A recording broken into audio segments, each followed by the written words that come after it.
Good morning student. आज का जो हमारा टॉपिक है सीईटी में वो है management of crisis and referral.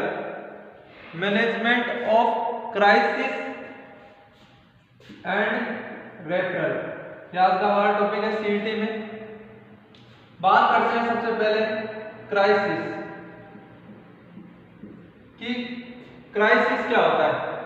Crisis का मतलब है कि तो उसे बोल सकते हैं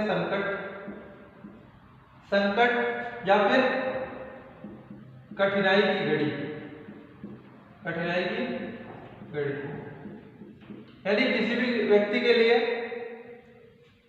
कोई संकट की घड़ी हो या कठिनाई की घड़ी हो, उसको बोलते हैं crisis situation. Crisis situation, crisis situation होती क्या है? It is a situation. It is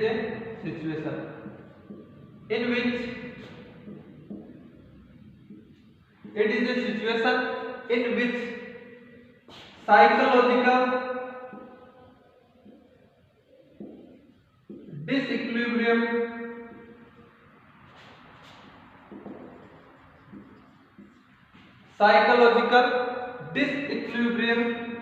occur.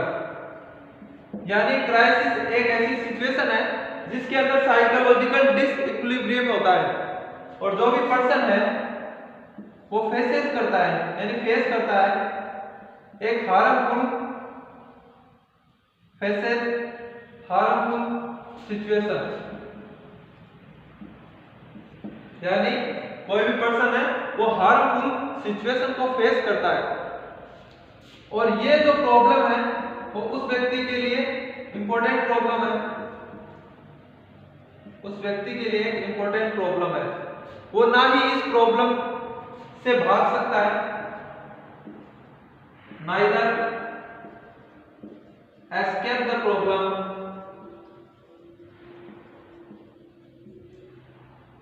And nor या फिर अनेबल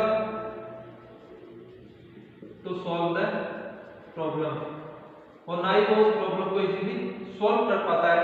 ये होता है क्राइसिस। क्राइसिस का मैंने फिर से देखिए, क्राइसिस का मतलब होता है संकट। एग्जांपल देखिए तो कोई भी व्यक्ति अपने घर आता है तो देखता है कि उसके घर के अंदर आग लगी है और उसका पूरा घर जल चुका है।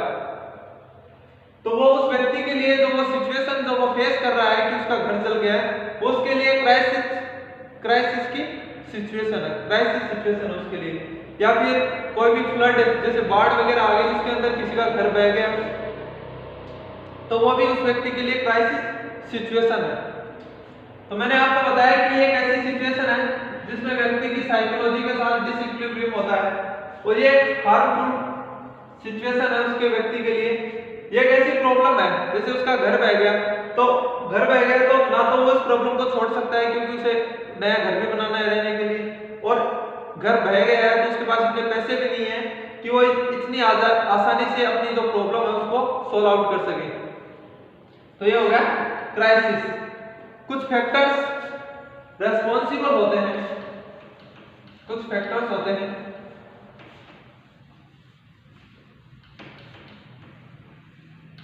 जो क्राइसिस की सिचुएशन को डेवलप करने में हेल्पफुल होते हैं या करते हैं। रेस्पॉन्सिबल फैक्टर्स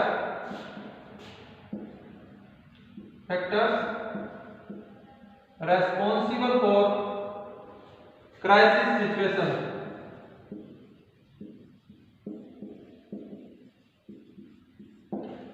फर्स्ट वन देखिए,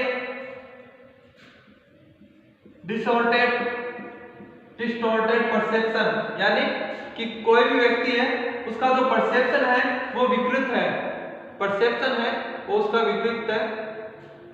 तो ये एक फैक्टर है जो क्राइसिस के लिए सिचुएशन के लिए रिस्पांसिबल है। या फिर इनएडिक्वेट सपोर्ट, यानी कोई भी व्यक्ति उसका घर डूब गया है तो उसको अगर सपोर्ट नहीं मिलेगा तो उसके लिए क्राइसिस की सिचुएशन डेवलप हो जाएगी। इनएप्रोप्रिएट कोपिंग मैकेनिज्म जो होती है वो भी एक फैक्टर है जो क्राइसिस सिचुएशन को डेवलप करता है। अब बात करते हैं टाइप्स की कौन कौन से टाइप्स हैं क्राइसिस के, तो देखते हैं types of crisis. First one देखिए dispositional crisis. Dispositional crisis. Second one बात करें ट्रॉमेटिक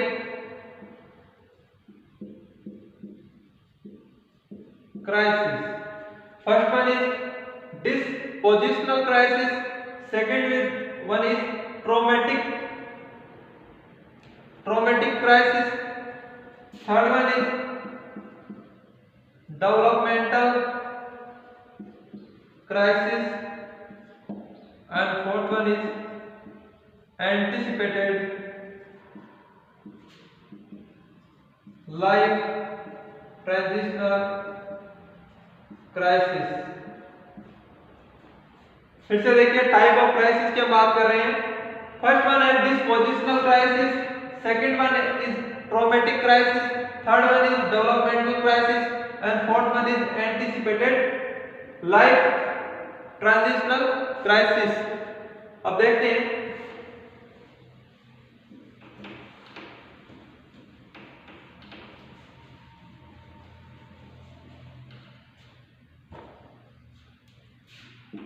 टाइप्स की हम बात कर रहे थे। फर्स्ट वन हमने देखा डिस्पोजिशनल क्राइसिस। अब देखते हैं डिस्पोजिशनल क्राइसिस क्या होता है। ये क्राइसिस सिचुएशन जो डेवलप होती है एक्सटर्नल स्ट्रेसर की वजह से, यानी एक ऐसी क्राइसिस की सिचुएशन जो एक्सटर्नल स्ट्रेसर की वजह से होती है। अब देखते हैं कि एक्सटर्नल स्ट्रेसर होते क्या है। एक्सटर्नल जो स्ट्रेसर होते हैं वो पॉजिटिव भी हो सकते हैं और नेगेटिव भी हो सकते हैं। पॉजिटिव भी होते हैं और नेगेटिव भी होते हैं। यहाँ पे नेगेटिव है क्राइसिस की सिचुएशन में। पॉजिटिव एक्सटर्नल स्ट्रेसर कौन कौन से हो सकते हैं, जैसे किसी की मैरिज हो गई, शादी हो गई, वो हो सकता है। इसके अलावा प्लांट प्रेगनेंसी हो गई, यह है पॉजिटिव एक्सटर्नल स्ट्रेसर। और बात करें यह नेगेटिव, तो नेगेटिव में आएगा डेथ एंड डाइवोर्स, यानी डेथ एंड डाइवोर्स की वजह से होने वाला क्राइसिस कौन सा है, डिस्पोजिशनल क्राइसिस। डिस्पोजिशनल क्राइसिस जो होता है एक्सटर्नल स्ट्रेसर की वजह से।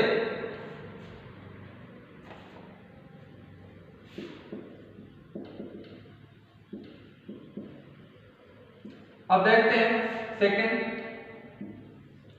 Traumatic crisis. कोई भी ट्रॉमेटिक क्राइसिस, कोई भी ट्रॉमा की वजह से किसी भी व्यक्ति का इमोशनल, यानी कोई भी व्यक्ति है वो ट्रॉमा की वजह से इमोशनली पराजित हो जाता है, उसकी वजह से होता है ट्रॉमेटिक क्राइसिस। थर्ड वन देखें डेवलपमेंटल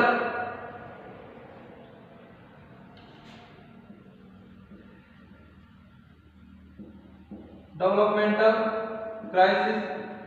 ये जो होता है वो कुछ डेवलपमेंटल इश्यूज की वजह से होता है। थर्ड वन, फोर्थ वन मैंने आपको बताया लाइफ ट्रांजिशनल क्राइसिस। इसमें क्या होता है कि जो भी व्यक्ति है उसकी जो नॉर्मल लाइफ स्टाइल है,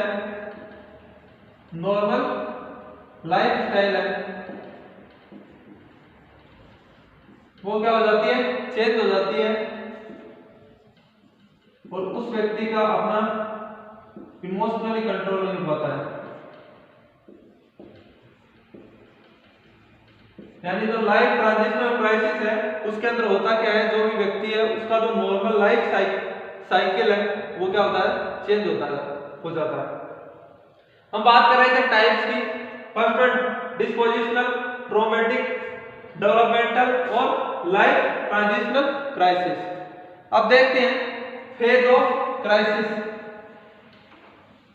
फेजेज ऑफ क्राइसिस।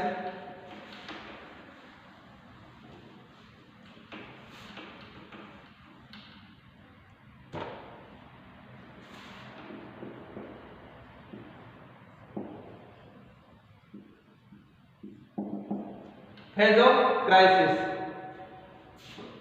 सबसे पहले देखिए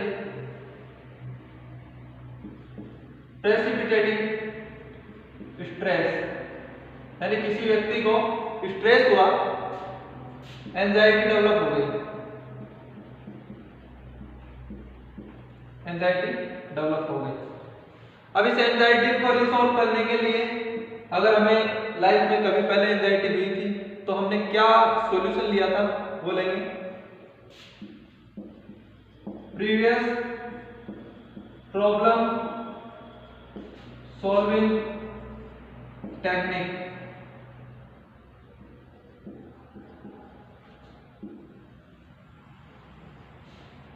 यानी कोई व्यक्ति उसको स्ट्रेस हुआ, उसकी वजह से एंजाइटी हो गई, या तो हम इस एंजाइटी को दूर कर सकते हैं प्रीवियस प्रॉब्लम सॉल्विंग टेक्निक, यानी हमें लाइफ में कभी भी प्रॉब्लम हुई होगी इससे पहले तो हमने उसे कैसे एंजाइटी को सॉल्व किया था वो कर सकते हैं। इससे क्या होगा, यानी इसका यूज करना है। इसकी वजह से होगा क्या, इसकी वजह से दो चीजें हो सकती हैं, या तो ये प्रॉब्लम है एंजाइटी है सॉल्व हो जाएगी, anxiety solve by previous problem solving techniques.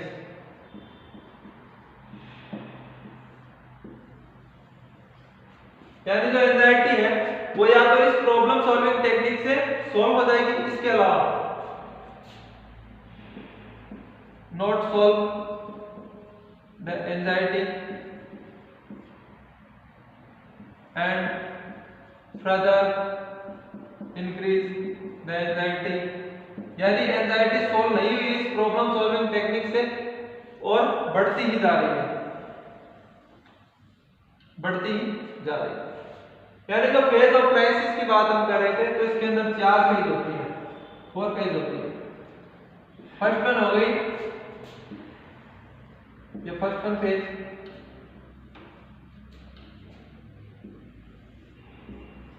ये सेकंड फेज। फिर से देखिए प्रेसिपिटेटिंग स्ट्रेस, उसकी वजह से एंजाइटी हुई। अब एंजाइटी अगर हमें लाइफ में पहले कभी हुई है तो हमने किस तरह सॉल्व की थी वो टेक्निक काम में लेंगे, तो या तो ये सॉल्व हो जाएगी या फिर ये सॉल्व नहीं होगी। अब क्या करते हैं, एक न्यू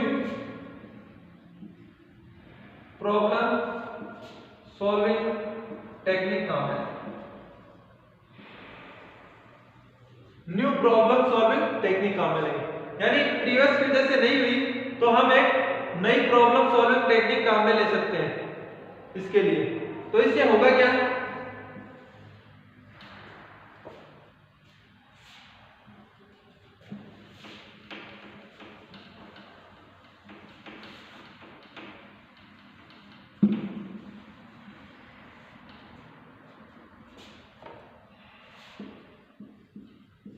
यानी इसके लिए न्यू टेक्निक काम में ले रहे हैं।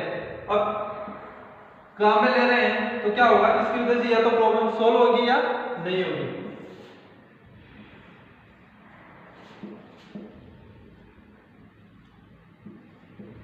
एंजाइटी जो है वो सॉल्व हो जाएगी न्यू टेक्निक से,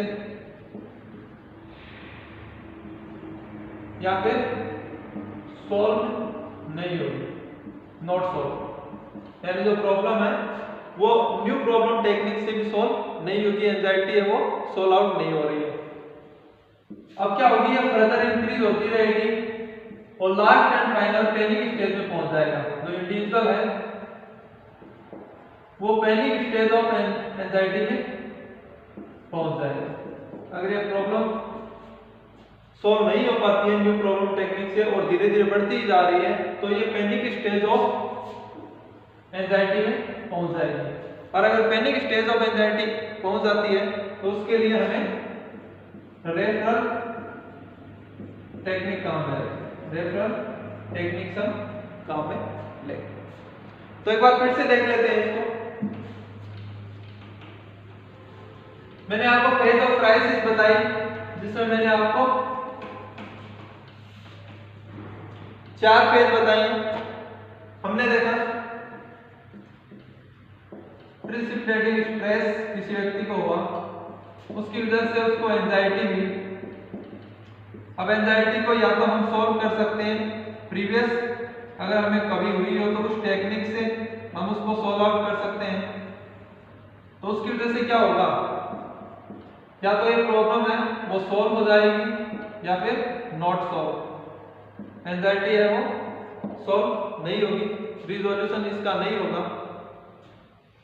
अगर नहीं होगा तो हम क्या करेंगे, एक new technique of anxiety solving, जो हमारी एंजाइटी है उसको सॉल्व करने के लिए एक न्यू टेक्निक काम में लेंगे।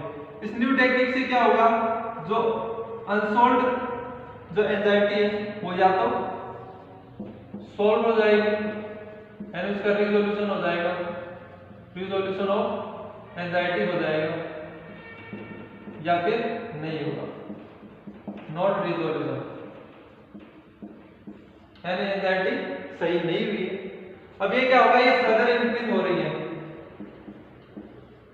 फर्दर इंक्रीज होती जा रही है, और ये last and final panic stage में पहुंच जाएगी, पैनिक स्टेज में पहुंच जाएगी। और जब पैनिक स्टेज में पहुंच जाएगी तो उसके लिए हमें पेशेंट को रेफर करना पड़ेगा, रेफर लास्ट में पेशेंट को रेफर करना पड़ेगा, फर्स्ट, सेकेंड, थर्ड, फोर्थ। तो ये हो गई फेज ऑफ क्राइसिस। तो आज हमने पढ़ा क्राइसिस के बारे में। क्राइसिस एक संकट की सिचुएशन होती है। मैंने आपको इसके टाइप बताया, जिसके अंदर डिस्पोजिशनल, डेवलपमेंटल, ट्रॉमेटिक बताया। इसके अलावा इसकी फेजेस हमने डिस्कस की। तो आज के लिए इतना ही। Thank you student.